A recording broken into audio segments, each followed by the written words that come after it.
মনে করেন আপনার টিচার আপনাকে কোনো কারণে নাম্বার কম দিয়েছে অথবা আপনাকে বকা দিয়েছে, তো সেক্ষেত্রে আপনি কি করতে পারেন? কিছুই না, একটু মন খারাপ করতে পারি। আমরা নর্মাল মানুষজন তো সেটাই করব, তাই না? একটু সময় মন খারাপ করব, একটু টিচারের উপর রাগ হবে, কতক্ষণ পরে আমরা সেটা ভুলে যাব। কিন্তু যদি এমন হয় যে 15 বছর ধরে যেই স্টুডেন্টটাকে নাম্বার কম দেওয়া হয়েছে সে 15 বছর ধরে সে মনের ভিতরে গ্রাজেস পালন করে রাখে এবং 15 বছর পরে সে প্রতিশোধ নেয় এবং প্রতিশোধটা এমন পর্যায়ের যে সেটার উপরে ভিত্তি করে একটা মুভি পর্যন্ত তৈরি করা হয়েছে। তো কি হয়েছিল সেই টিচারের সাথে, আজকে আমরা সেই ট্রু ক্রাইম স্টোরিটা নিয়েই কথা বলবো। আসসালামু আলাইকুম, আমি স্নিগ্ধা। আশা করি আপনারা সবাই ভালো আছেন। আজকে চলে আসলাম নতুন একটা ট্রু ক্রাইম স্টোরি নিয়ে। আমি এখানে আপনাদের সাথে ট্রু ক্রাইম স্টোরি শেয়ার করে থাকি। আর আমার খুবই ছোট একটা অনলাইন বিজনেস আছে, রূপমোহিনী। তো সেখানে আমি ট্রেডিশনাল হাতের কাজের প্রোডাক্ট সেল করে থাকি। আর এই ট্রু ক্রাইম স্টোরির সাথে সাথে ভিডিও আকারে আমার পেজের যে কোনো একটা প্রোডাক্টের সেলাই ভিডিও আকারে দেখানো হয়। আপনারা যদি ট্রু ক্রাইম স্টোরি এবং ট্রেডিশনাল হাতের কাজ পছন্দ করে থাকেন তাহলে এটা একদমই পারফেক্ট একটা চ্যানেল। আর যদি আপনারা শুধুমাত্র ট্রু ক্রাইম স্টোরি পছন্দ করে থাকেন, সেলাইয়ের ভিডিও দেখতে তেমন একটা ভালো লাগে না, তাহলেও কোনো প্রবলেম নাই। আমি স্টোরিগুলো এমনভাবেই শেয়ার করে থাকি যে আপনারা শুধু অডিও শুনে শুনেই পুরো স্টোরিটা বুঝতে পারবেন। আর আমি যে ট্রু ক্রাইম স্টোরিটা শেয়ার করে থাকি সেটা পুরোপুরি সত্যি ঘটনা, কোনো কিছু আমার মন গড়া না অথবা কোনো কিছু আমার নিজের বানানো না, সমস্ত ইনফরমেশন ইন্টারনেট থেকে নেওয়া। আর এই ভিডিওর মাঝখানে স্টোরির সাথে রিলেটেড কিছু পিকচার যেখানে যেখানে আমার রিলেটেবল মনে হবে সেখানে আমি দিয়ে দেওয়ার চেষ্টা করব।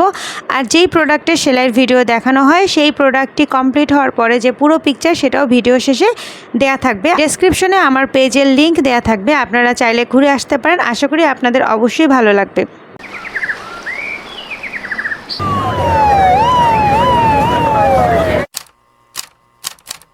আজকে আমরা যাকে নিয়ে কথা বলবো তার নাম হচ্ছে ম্যারি স্টোফার। 1960 সালে ম্যারি মাত্র 21 বছর বয়সে মিনিসোটাতে টিচার হিসেবে জব করা শুরু করে এবং টিচার হিসেবে ম্যারি অনেক ভালো ছিল। মানে স্টুডেন্টদের যে কোনো প্রবলেম, যে কোনো ধরনের হেল্প করতে ম্যারি সবসময় প্রস্তুত থাকতো। বারবার স্টুডেন্টরা তাকে জিজ্ঞাসা করলেও সে বিরক্ত হতো না। স্টুডেন্টদেরকে আলাদা করে টাইম দিয়ে সে যে কোনো প্রবলেম সলভ করে দিত।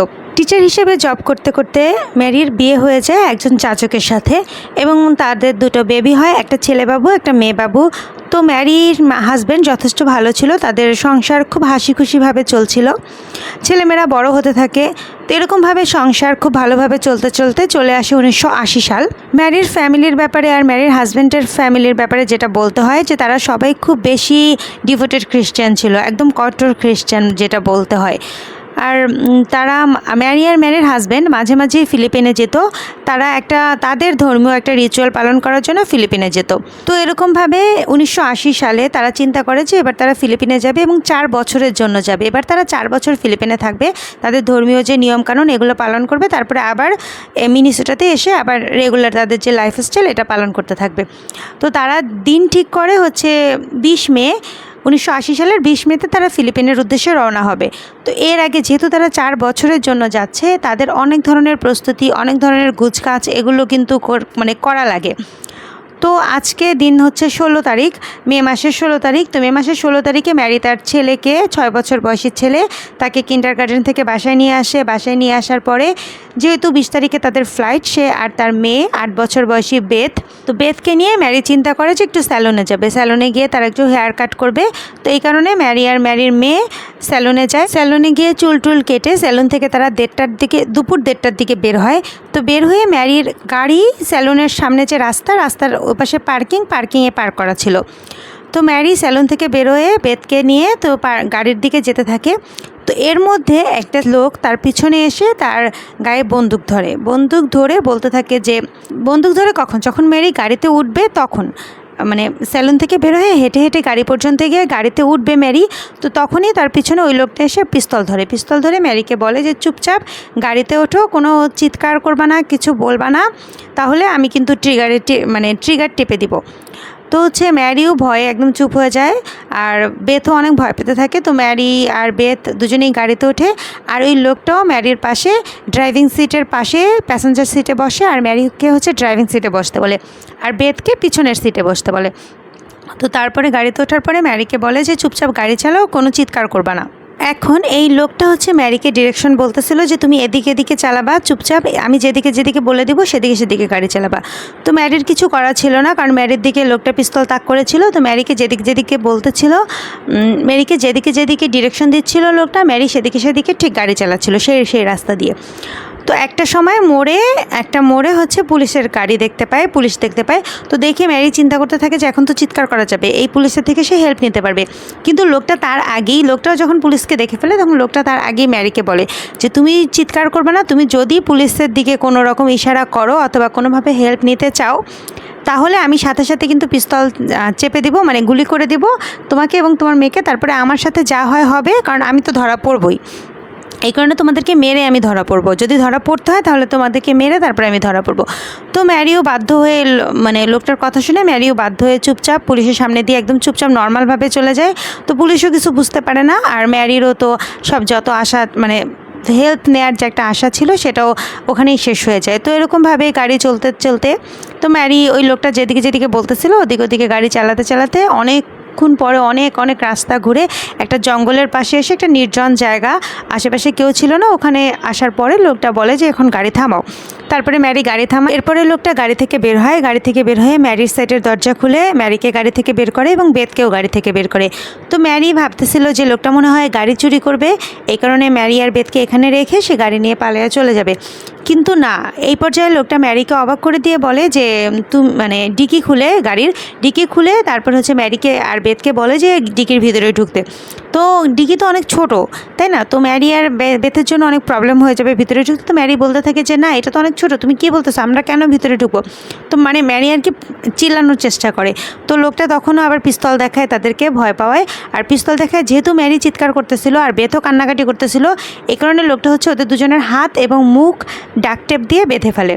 তো ডাকটেপ দিয়ে দুজনকে বেঁধে ফেলার পরে জোর করে ওদের দুজনকে ডিকির ভিতরে ভরে ডিকি লক করে দিয়ে লোকটা এবার নিজে ড্রাইভিং সিটে বসে নিজে গাড়ি চালাতে থাকে। আর ভিতরে তো ম্যারি আর বেথ অনেক চিৎকার করতে থাকে, কিন্তু বাইরে থেকে যেহেতু মুখ হাত সব বন্ধ করা, বাইরে থেকে ওইভাবে চিৎকার কেউ শুনতে পারতেছিল না। কিন্তু গাড়ি চালাতে চালাতে লোকটা খেয়াল করে যে মানে ভিতরে যে ওদের যে নড়াচড়া, ম্যারি আর বেথের ডিকিতে যে নড়াচড়া এবং চিৎকারের পরিমাণ এটা বেড়ে গেছে। তো লোকটা বুঝতে পারে যে ওরা হয়তো বা নিজেদের হাত পা খুলে ফেলছে এবং মুখের যে ডাকটেপ দিয়ে বেঁধে রাখছিল এটাও হয়তো বা খুলে ফেলছে। তো লোকটা তখন একটা রাস্তার পাশে গাড়িটা আবার পার্ক করে দেখার জন্য বের হয় যে আসলে কি ব্যাপার। তো ডিকি খুলে যখন লোকটা দেখে, তখন দেখে যে সত্যি বেথ হচ্ছে নড়াচড়া করতে করতে নিজের হাতের ডাকটেপটা খুলে ফেলছে এবং সে মুখও খুলে ফেলছে। তো বেথই মেইনলি আসলে চিৎকার করতে থাকে, আর হচ্ছে ডিকির মধ্যে অনেক ছটফট করতেছিল আর চিৎকার করতেছিল। তো লোকটা তখন হচ্ছে গিয়ে বেথকে বকা দিয়ে বেথের মুখের ডাকটেপ আবার ঠিক করতে থাকে, আর হচ্ছে হাতের ডাকটেপের বাঁধনটাও আবার ঠিক জোর করে আর কি বাঁধতে থাকে। তো লোকটা যখন গাড়ি পার্ক করে এরকম ডিকির ভিতরে বেথের মুখের ডাকটেপ আর হাত পা বাঁধছিল আবার ঠিক করে, তখন গাড়িটা যেখানে পার্ক করছিল সেটার পাশে একটা পার্ক টাইপের জায়গা ছিল, মানে খেলার মাঠ টাইপের একটা পার্ক ছিল, যেখানে বাচ্চা কাচ্চারা বিকালে খেলে। তো মানুষজন বিকালে হাঁটা চলা করে, বাচ্চা কাচ্চারা খেলে, এরকম একটা পার্ক। তো হচ্ছে ওই পার্কে দুইটা ছেলে সাইকেল চালাচ্ছিল, আর সময়টাও কিন্তু বিকালের আগে মানে দুপুর গড়িয়ে বিকাল এরকম একটা টাইম হয়ে গেছে। যেহেতু ম্যারি আর বেথকে 1:30টার দিকে কিডন্যাপ করছে, তারপরে এতটা সময় গাড়ি চালাচ্ছিল, অনেকটা সময় ধরে গাড়ি চালাচ্ছিল তো লোকটা, তো এই কারণে অনেকটা বিকালের টাইম হয়ে গেছে। তো ওই ছেলে দুইটা যখন সাইকেল চালাচ্ছিল, ওরা দূর থেকে খেয়াল করে যে এরকম ডিকির ভিতরে দুইটা মানুষকে এরকম কিডন্যাপ করা, হাত পা বাঁধা অবস্থায় একটা লোক কিছু একটা করতেছে। তো তখন ওই ছেলে দুটো একটু সামনের দিকে আগায়। তো সামনের দিকে আগানোর পরে একটা ছেলে গাড়ির সামনে এসে মিংয়ের সামনে দাঁড়ায়। মিংয়ের সামনে দাঁড়িয়ে জিজ্ঞেস করতে থাকে যে আঙ্কেল তুমি কি করছো? ছেলেটা যথেষ্ট ছোট, মাত্র 6 বছর বয়স হবে। ছেলেটার নাম জেসন এবং সে মাত্র 6 বছর বয়স। সে কিন্তু কিছুই বুঝে না, সে দেখতেছিল যে এরকম দুইটা মানুষকে হাত পা বাঁধা ডিকির মধ্যে এই লোকটা বাঁধতেছে। তো সেই কিউরিওসিটির বসে সামনে এসে এরকম জিজ্ঞেস করতেছে, আর মিং সাথে সাথে ছেলেটাকে ধরে হাত পা বেঁধে ভিতরে গাড়ির ভিতরে ঢুকায় ফেলছে, ডিকির ভিতরে। এর মধ্যে ম্যারি কিন্তু জেসনকে ইশারা করতেছিল যে তুমি এখান থেকে চলে যাও, দাঁড়ায়ও না। কিন্তু জেসন তো ছোট, 6 বছর, ও আসলে ভাবে বুঝে না। আর কিছু বুঝে ওঠার আগেই না মিং ওকে ধরে হাত পা বেঁধে ডিকির ভিতরে ঢুকায় ফেলে। তো এতক্ষণ যেখানে ডিকির ভিতরে ম্যারি আর বেথ ছিল, দুজনেই খুব কষ্ট করে, এখন ওদের আরও কষ্ট হয়। জেসন সহ 3 জন পুরো ছোট একটা জায়গার ভিতরে চাপাচাপি করে তিনজনকে ভরে লোকটা এখন গাড়ি ড্রাইভ করে চালাতে থাকে। তো তো এরকমভাবে অনেকক্ষণ গাড়ি চলার পরে একটা জঙ্গলের ভিতরে এসে লোকটা গাড়ি থামায়। তো গাড়ি থেকে নেমে সে ডিকি খুলে সে জেসনকে বের করে। তো শুধুমাত্র জেসনকে বের করে সে জেসনকে সাথে করে নিয়ে জঙ্গলের ভিতরে চলে যায়। তো কতক্ষণ পরে সে একাই ফিরে আসে, জেসনকে আর সাথে করে আনে না। তারপরে সে আবার গাড়িতে উঠে গাড়ি চালাতে থাকে।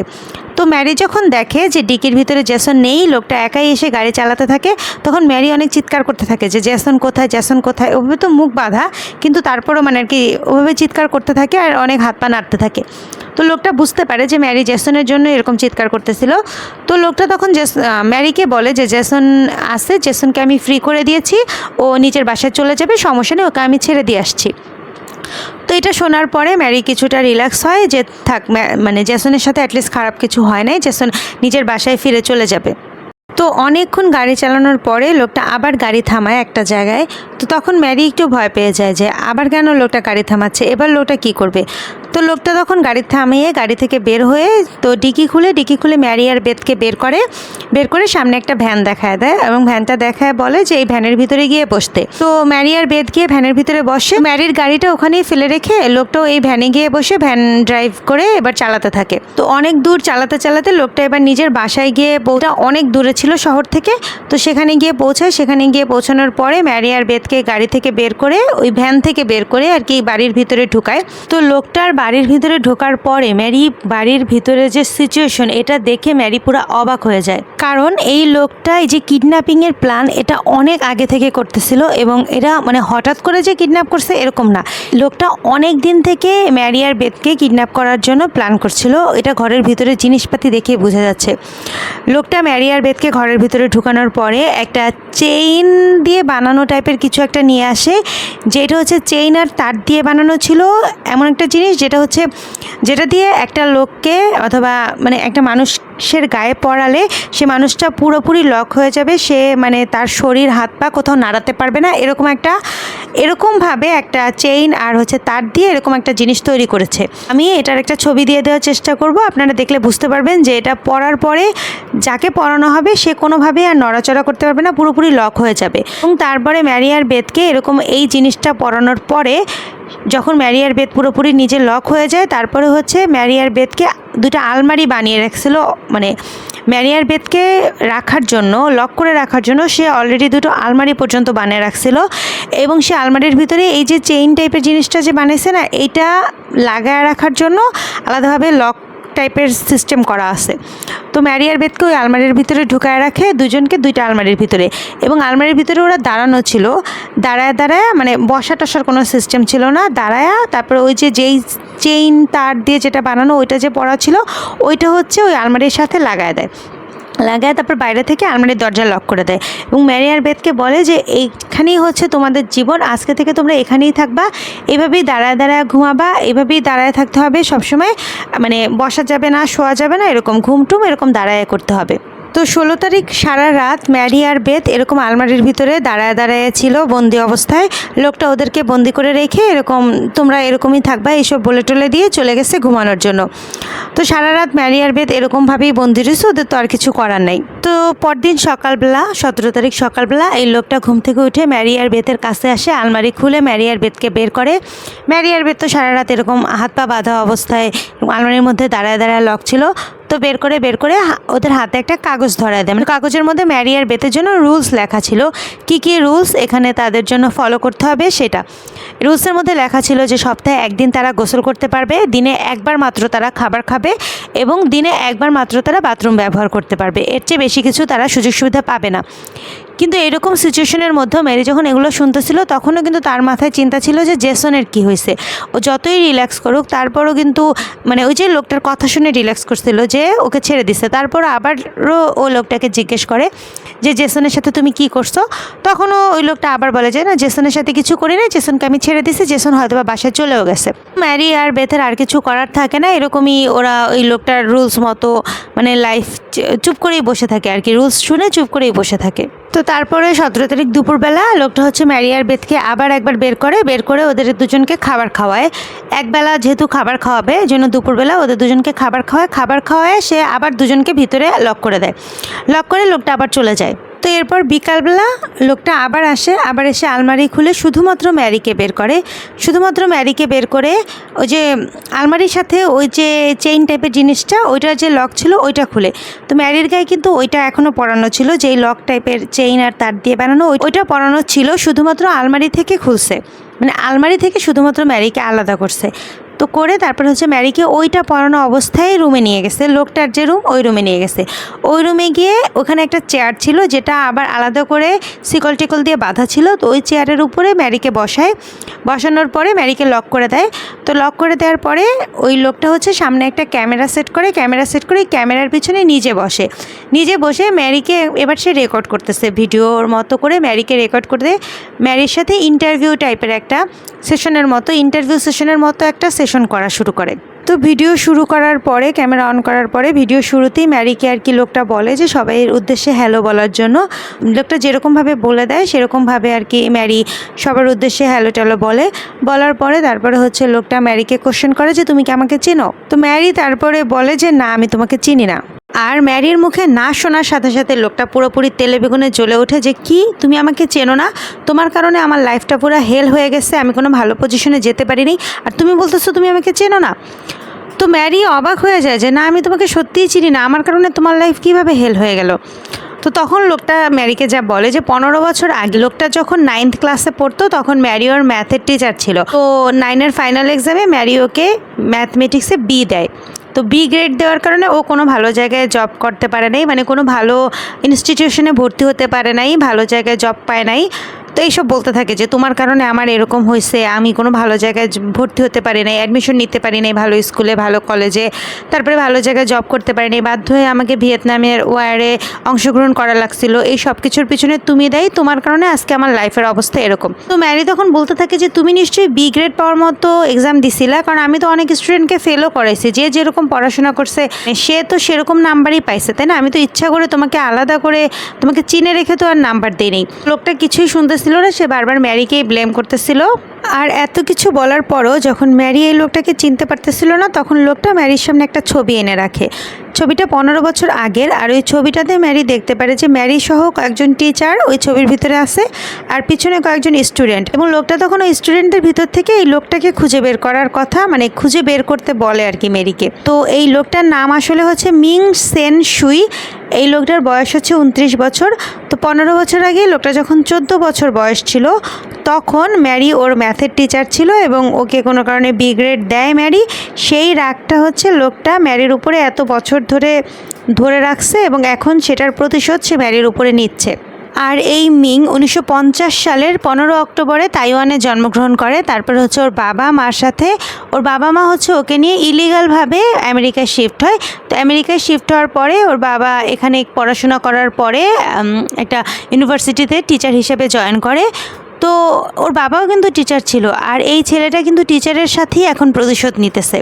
তো মিং ম্যারির সাথে রাগারাগি করতে করতে বলতে থাকে যে যেদিন তুমি আমাকে নাম্বার কম দিছিলা 15 বছর আগে, সেদিন থেকেই আমি চিন্তা করে রাখছিলাম যে একদিন না একদিন তোমার উপর প্রতিশোধ তো আমি নিবই।